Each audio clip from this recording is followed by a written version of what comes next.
নমস্কার। ভারতের রেলওয়েকে আরও সুরক্ষিত করতে সরকার হাজার হাজার কোটি টাকা ঢালছে একটা বিশেষ প্রযুক্তিতে। নাম তার কবচ।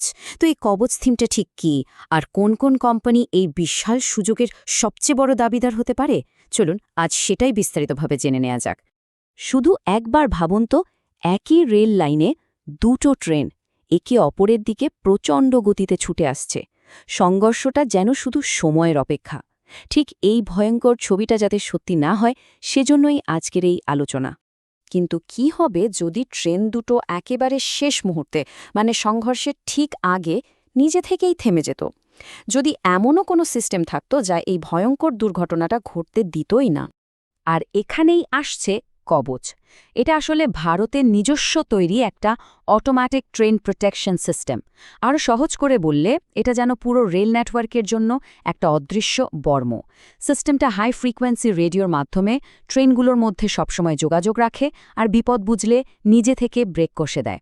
এর ফলে মুখোমুখি সংঘর্ষ, অতিরিক্ত গতি বা ধরুন চালকের ছোটখাটো ভুল থেকেও বড়সড় দুর্ঘটনা এড়ানো সম্ভব। এখন প্রশ্ন হল, সরকার এই কবচ প্রযুক্তিকে কতটা গুরুত্ব দিচ্ছে? দেখুন, এটা কিন্তু কোনো ছোটখাটো প্রকল্প নয়।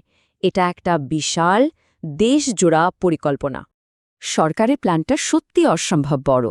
দেখুন, ২০২৬ সালের শুরুতেই প্রায় ২২০০ কিলোমিটার রুটে কবচ চালু হয়ে গেছে। আর এরপর থেকে টার্গেট হলো প্রতি বছর প্রায় ৫ থেকে ৫,৫০০ কিলোমিটার করে নেটওয়ার্ক বাড়ানো। আর লং টার্ম প্ল্যানটা তো আরও বিশাল। দেশের প্রায় ৯০%, মানে ৭৮,০০০ কিলোমিটার রেল নেটওয়ার্ককে এই সুরক্ষার আওতায় নিয়ে আসা। আর এত বড় পরিকল্পনার জন্য টাকাও লাগছে প্রচুর। অর্থবর্ষ ২৬-এ রেলওয়ে সুরক্ষা বাজেট বেড়ে দাঁড়িয়েছে প্রায় ১.১৬ লক্ষ কোটি টাকায়। এই বিপুল অঙ্কটাই বুঝিয়ে দেয় যে সরকার এই প্রকল্প নিয়ে কতটা সিরিয়াস। আচ্ছা, এই বিশাল সুযোগটা কাজে লাগাতে কোন কোম্পানিগুলো সবচেয়ে এগিয়ে? চলুন প্রথমে কথা বলি এইচবিএল ইঞ্জিনিয়ারিংকে নিয়ে, যারা এই ফিল্ডে একজন ফার্স্ট মুভার, মানে সবার আগে কাজ শুরু করেছে। কোম্পানির শক্তিটা বুঝতে শুধু এই একটা সংখ্যাই যথেষ্ট। এইচবিএলের হাতে এখন প্রায় ৪,৪৭৯ কোটি টাকার অর্ডার আছে। ভাবা যায়, এটা ওদের এক বছরের যা আয় তার দ্বিগুণেরও বেশি। মানে সোজা কথায়, আগামী ২ বছরের আয় কিন্তু প্রায় নিশ্চিত। এটা বিনিয়োগকারীদের জন্য একটা বিরাট স্বস্তির বিষয়। আগেকার দিনে এইচবিএলের ব্যবসার বেশিরভাগটাই আসত ইন্ডাস্ট্রিয়াল ব্যাটারি থেকে, প্রায় ৭৩%। আর এই সেগমেন্টের মার্জিন কিন্তু তুলনামূলকভাবে কম। অন্যদিকে ইলেকট্রনিক্স, যার মধ্যে কবচ পড়ে, সেখান থেকে আসত মাত্র ১৯%। কিন্তু এখন ছবিটা দেখুন, পুরো পাল্টে গেছে। কি দারুণ একটা শিফট! অর্থবর্ষ ২৬-এর দ্বিতীয় কোয়ার্টারে এসে ইলেকট্রনিক্স ব্যবসার শেয়ার ১৯% থেকে এক লাফে ৬৫% পৌঁছেছে। তার মানে পরিষ্কার, কোম্পানি কম মার্জিনের ব্যাটারির ব্যবসা থেকে ফোকাস সরিয়ে কবচের মতো হাই মার্জিন ব্যবসার দিকেই এগোচ্ছে। আর এই স্ট্র্যাটেজি বদলের ফলও কিন্তু হাতে নাতে মিলেছে। অর্থবর্ষ ২৬-এর দ্বিতীয় কোয়ার্টারে গত বছরের ওই একই সময়ের তুলনায় কোম্পানির সেলস বেড়েছে ১৩৫%। কিন্তু আসল চমকটা হল, অপারেটিং প্রফিট ৪০০% বেড়েছে, আর নেট প্রফিট বেড়েছে ৩৪৫%। এর পিছনের মূল কারণটাই হল এই কবচ ইনস্টলেশনের অর্ডার। তবে হ্যাঁ, বিনিয়োগের আগে ঝুঁকিগুলোও জেনে রাখা দরকার। এইচবিএলের গ্রোথ এখন প্রায় পুরোটাই কবচ অর্ডারের ওপর নির্ভরশীল। সম্প্রতি ওদের একটা বড় অর্ডার কমে যাওয়ায় এক্সিকিউশন বা কাজ সময় শেষ করার ঝুঁকিটা সামনে এসেছে। তাছাড়া প্রচুর কাঁচামাল স্টক করে রাখায় কোম্পানির হাতে নগদ টাকার যোগানও কমছে।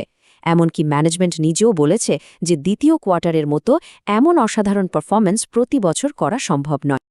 এবার চলুন আমাদের দ্বিতীয় কোম্পানি কার্নিক্স মাইক্রোসিস্টেমসের কথায় আসা যাক। এরা কিন্তু শুধু কবচের সাপ্লায়ার নয়, এরা ভারতীয় রেলওয়ের সঙ্গে মিলে এই টেকনোলজিটা তৈরি করেছে, যা ওদের একটা বিশেষ অ্যাডভান্টেজ দেয়। কার্নিক্সের অর্ডার বুক তো আরও অবাক করার মতো, প্রায় ২৫৬৩ কোটি টাকা, যেটা ওদের এক বছরের আয়ের প্রায় ১৩.৫ গুণ। এই অবিশ্বাস্য সংখ্যাটাই বলে দিচ্ছে যে ওদের ব্যবসার বৃদ্ধির পোটেনশিয়ালটা ঠিক কতটা বিশাল।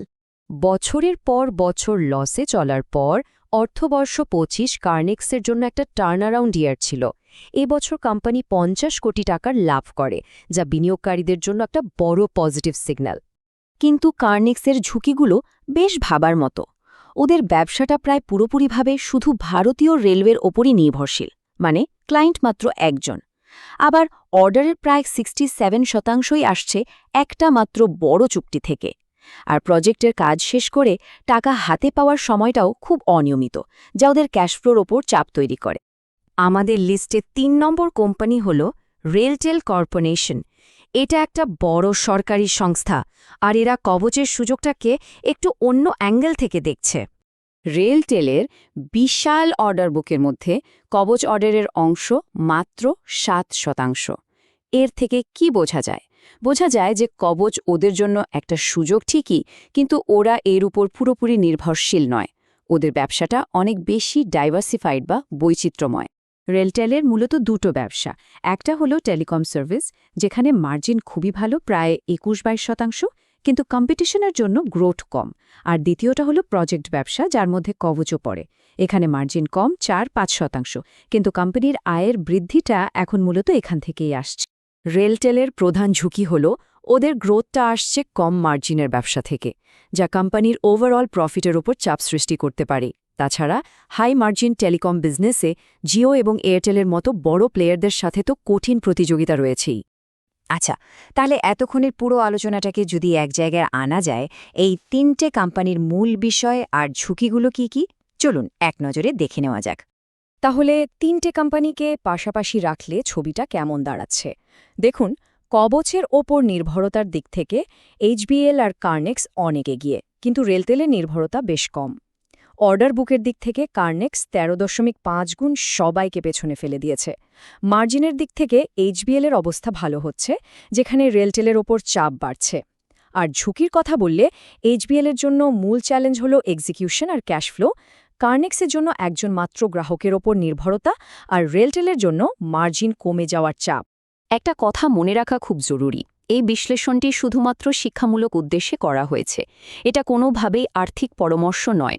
যে কোনো জায়গায় বিনিয়োগ করার আগে দয়া করে সমস্ত ঝুঁকি সংক্রান্ত নথি খুব ভালোভাবে পড়ে নেবেন। সবশেষে একটা বড় প্রশ্ন কিন্তু থেকেই যায়, এই ধরনের থিম্যাটিক ইনভেস্টিংয়ের ক্ষেত্রে যে বিশাল সুযোগের সম্ভাবনা দেখা যাচ্ছে, তা কি কাজটা ঠিকঠাকভাবে শেষ করার ঝুঁকির চেয়েও বড়? এই উত্তরটা প্রত্যেক বিনিয়োগকারীকে নিজের বিচার বুদ্ধি দিয়ে খুঁজে বের করতে হবে। ধন্যবাদ।